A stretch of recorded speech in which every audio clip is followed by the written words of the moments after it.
Assalamualaikum warahmatullahi wabarakatuh. Nama saya Maulidia, saya dari Prodi Perbankan Syariah 4D. Bismillahirrahmanirrahim.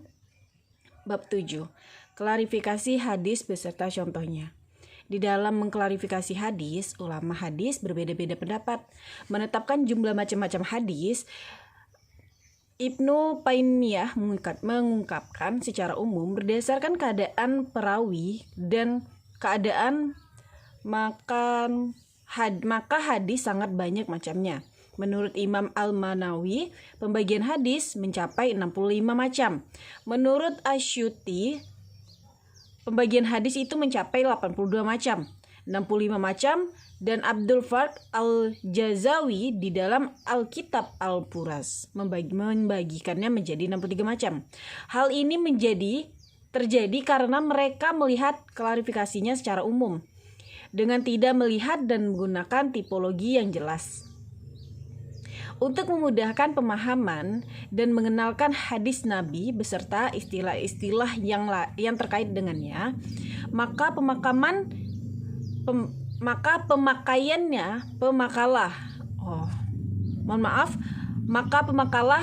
akan menjabarkan di dalam makalah singkat yang berjudul Klarifikasi Hadis ditinjau dari berbagai aspek pembahasannya. Terus ada sifat asal pembagian hadis yang berdasarkan jumlah periwayat, pembagian hadis berdasarkan penisbatan. Yang pertama itu ada hadis qudsi, yaitu hadis yang diriwayatkan kepada kita dari Nabi SAW yang disandarkan oleh beliau kepada Allah Subhanahu Wa Taala, atau setiap hadis yang disandarkan Rasulullah SAW perkataannya kepada Allah. Di definisi tersebut menjelaskan bahwa hadis qudsi itu adalah perkataan yang bersumber dari Rasulullah SAW. Namun disandarkan beliau kepada Allah Subhanahu Wa Taala. Akan tetapi meskipun itu perkataan atau firman Allah, hadis qudsi bukanlah dari Al-Quran. B. Hadis marfu. Segala sesuatu yang disandarkan kepada Allah, Nabi Muhammad SAW berupa perkataan, perbuatan, takrir, ketetapan atau sifat dari definisi di atas dapat dipahami bahwa segala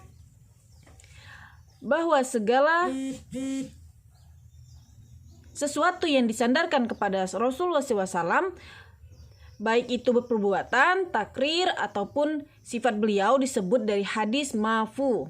Orang yang menyandarkan itu boleh jadi sahabat atau selain sahabat. Dengan demikian, sa'nan dari hadis marfu ini bisa mustahil. Bisa pula muktakil, mursal atau muddal dan mu'alak. Bagian C. Hadis mauquf. Klarifikasi hadis berdasarkan jumlah perawinya. Ditinjau dari segi jumlah perawinya, hadis terbagi menjadi dua, yaitu hadis mutawatir dan hadis ahad. Di antara ulama hadis ada yang menjadikannya menjadi tiga, yaitu yang pertama hadis mutawatir, hadis masyhur, ada juga hadis ahad yang ketiga. Berikut merupakan penjelasan masing-masing hadis. Yang pertama, hadis mutawatir. Pengertian itu hadis mutawatir secara bahasa atau dalam Islam, isim fa'il dari kata al-tawatur, yang berarti al-tawatur yaitu berturut-turut. Menurut istilah ulama hadis, mutawatir berarti hadis yang diriwayatkan oleh Allah banyak yang mustahil menurut adat bahwa mereka bersepakat berbuat dusta. Yang kedua, hadis ahad. Satu, pengertiannya itu hadis ahad, kata arti itu satu. Menurut Ajaj Al-Kalib, yang dimaksud hadis ahad adalah hadis yang diriwayatkan oleh satu orang perawi, atau dua lebih, atau lebih dari dua. Maksudnya gitu ya. Selama tidak memenuhi syarat-syarat hadis masyhur atau hadis mutawatir. Yang bagian D yaitu pengertian hadis mauqut. Yang A, pengertian beberapa ulama hadis memberikan terminologi hadis ma'ruf sebagai segala sesuatu yang diriwayatkan dari sahabat dalam bentuk perkataan, perbuatan, atau takrir beliau, baik sadatnya, mustasil, atau mutakil. Sesuatu yang disandarkan kepada sahabat berupa perkataan, perbuatan, ataupun takrir beliau. Dari beberapa definisi di atas yang saya paparkan tadi, dapat disimpulkan nih bahwa segala sesuatu yang diriwayatkan atau dihubungkan kepada seseorang atau sahabat atau sejumlah sahabat, baik berupa perkataan, perbuatan, takrir, disebut hadis ma'fu. Dan sanad hadis ma'fud tersebut boleh jadi mutasil atau mukati. Bagian yang E, yaitu pengertian hadis ma'quf. Beberapa ulama hadis memberikan terminologi hadis ma'quf sebagai berikut, yaitu segala sesuatu yang diriwayatkan dari sahabat dalam bentuk perkataan, perbuatan, takrir beliau baik sahadatnya atau sesuatu yang disandarkan kepada sahabat berupa perkataan, perbuatan, ataupun takrir beliau. Dari beberapa definisi di atas dapat disimpulkan nih bahwa segala sesuatu yang diriwayatkan atau dihubungkan kepada seseorang, sahabat, atau sejumlah sahabat baik berupa perkataan, perbuatan, takrir disebut hadis ma'qur, dan sanad hadis ma'qud tersebut boleh jadi mustahsil atau mutakil. Baiklah, yang selanjutnya itu bab 8. Hadis syahih. Pengertian hadis syahih. Kata syahih berasal dari bahasa Arab asy-syahi. Bentuk plularnya asy-syahiha. Dan berakal kata pada syaha. Dari segi bahasa, kata ini memiliki beberapa arti. Yang pertama itu ada selamat dari penyakit, yang kedua itu bebas dari aib atau cacat. Sedangkan pengertian hadis adalah kabar, berita. Dari segi istilah, para ulama berpendapat bahwa hadis syahih adalah hadis yang syahadatnya bersambung sampai kepada Nabi Muhammad SAW, diriwayatkan oleh periwayat yang adil dan dabit sampai akhir sanad. Di dalam hadis itu tidak terdapat kejanggalan, syanad dan cacat atau ilat. Dari definisi di atas dikemukakan Ibnu As-Salah oleh An-Nawawi, hadis sahih adalah hadis yang disanadnya bersambung sampai Nabi, diriwayatkan oleh orang-orang yang adil dan dabit, serta tidak terdapat dalam hadis itu kejanggalan syanad dan catat dilat. Yang B, klarifikasi hadis syahid. Satu itu hadis syahid dalihi adalah hadis yang sanadnya bersambung, diriwayatkan oleh rijalu al-hadis yang adil dan sempurna kedabitannya. Tidak hadis dan tidak syadat dan tidak diilat. Yang kedua, syahid li kairihi. Hadis syahid li kairi adalah hadis yang sahihnya lantaran dibantu oleh keterangan yang lain. Jadi pada dari hadis itu belum mencapai kualitas hadis sahih. Kemudian ada petunjuk nih atau dalil lain yang menguatkannya sehingga hadis tersebut meningkat menjadi sahih li kairi. Kesimpulannya, hadis syahri adalah hadis yang dinukilkan atau diriwayatkan oleh rawi-rawi yang adil, sempurna ingatannya, syahadatnya bersambung-sambung, tidak berlibat atau cacat dan tidak janggal. Bab 9. Hadis hasan. Pengertian hadis hasan. Hadis hasan itu berasal dari bahasa Arab, yang adalah tingkatan hadis yang ada di bawah hadis sahih.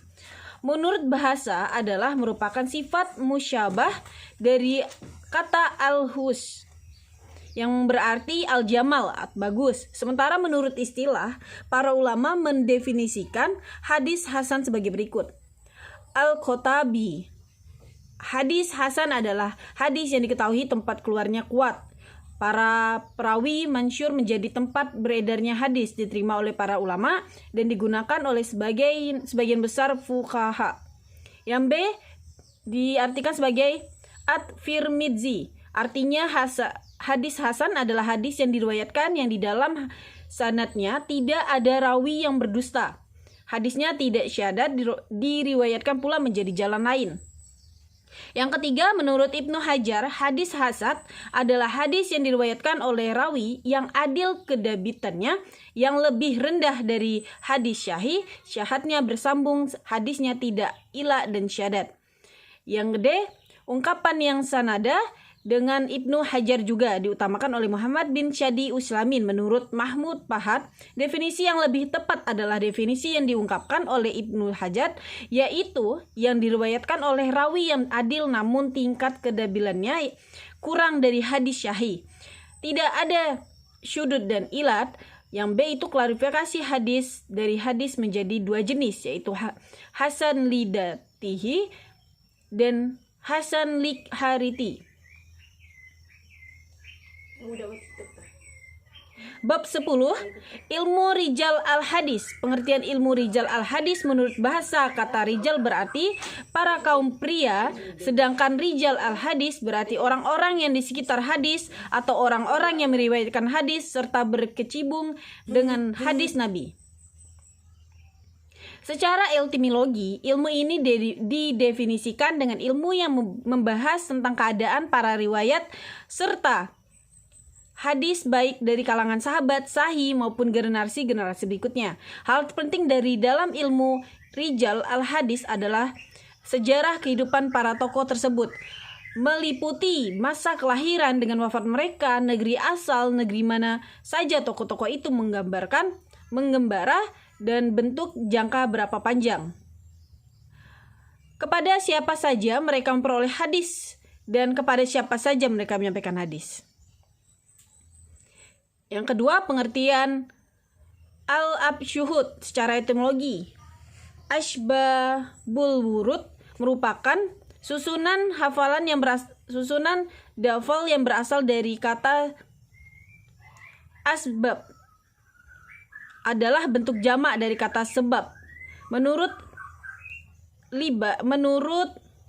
ahli bahasa Arab, dengan al-barid atau tali syarutan yang sebagai yang menghubungkan salub dengan benda lainnya. Sedangkan menurut istilah secara sesuatu yang mengantarkan pada tujuan dahnul juga yang mendefinisikan dengan satu jalan menuju terbentuknya suatu hukum tanpa ada pengaruh ataupun hukum itu. Sedangkan kata wurud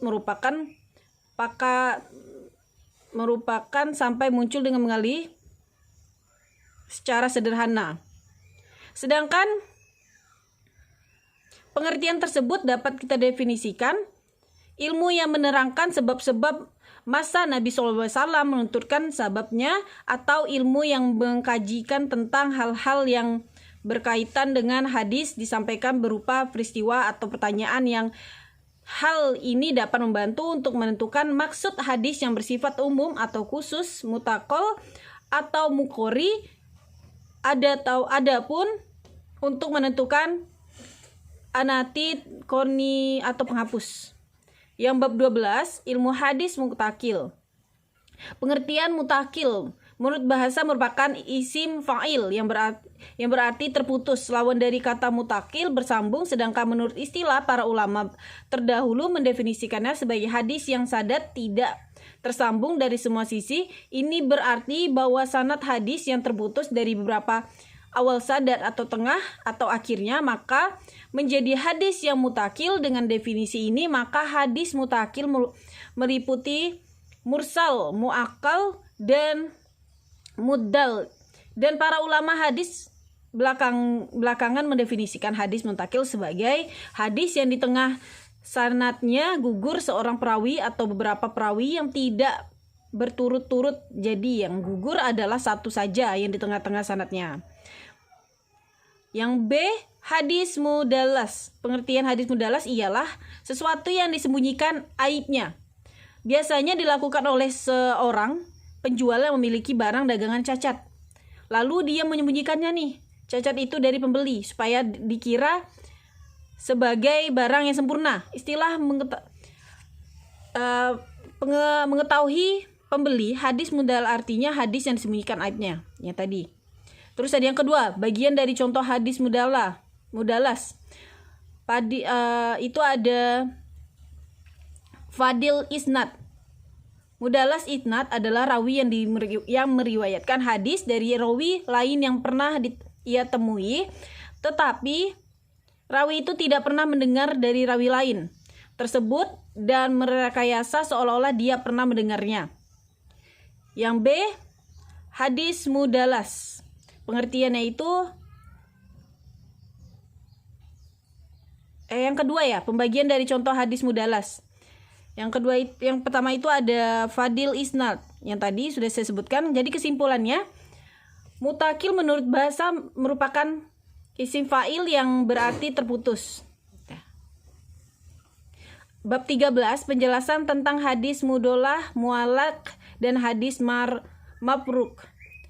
Pengertian hadis mudalas, menurut bahasa mudalas berarti kata dallah, a'dolah, yang memiliki arti menyusahkan atau menyulitkan. Sedangkan menurut istilah, hadis mudolah adalah hadis yang di dalam sanadnya terjadi 2 orang rawi yang gugur atau lebih secara berturut-turut, seperti hal yang pengertian menurut bahasa. Hadis ini dikatakan hadis yang menyulitkan untuk dihubungkan sampai kepada Allah Nabi Sallallahu Alaihi Wasallam.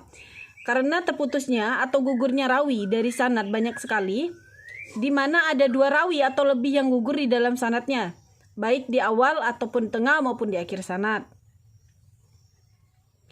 Yang B, hadis mukalat, pengertiannya itu menurut bahasa berasal dari kata akalah yang berarti menggantungkan. Mukalah berarti sesuatu yang digantungkan. Sedangkan menurut istilah, hadis mukalah adalah hadis yang di dalam sanadnya tersebut terdapat 1 rawi dan lebih dari gugur secara berturut. Yang C, hadis makruh, yang berarti menurut bahasa matruk merupakan isim maf'ul dari lafaz taroka yang berarti meningkatkan, sedangkan makruh berdiri sesuatu yang ditinggalkan. Sedangkan menurut istilah, seperti dalam kitab Minhatul Muqtis bab yang artinya makruh adalah hadis yang para rawinya secara individu melakukan kebohongan agar hadis itu tertentang dengan kaidah-kaidah yang diketahui dan tidaklah diriwayatkan kecuali berdasarkan dari diri sendiri rawi itu sendiri.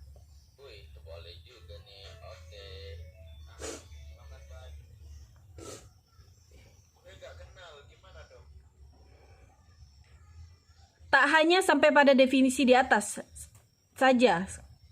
Sebuah hadis dinilai matrud jika rawinya juga tergolong sebagai berikut. Rawi itu dikenal seseorang yang suka berdusta di kalangan masyarakatnya, meskipun kebohongan itu tidak tampak di dalam riwayat-riwayat hadis lain. Riwayatnya diduga sering melakukan kesalahan rawinya, diduga sering lupa rawinya, diduga sering melakukan perbuatan fasyik meskipun ia meriwayatkan hadis dengan tanpa adanya kebohongan.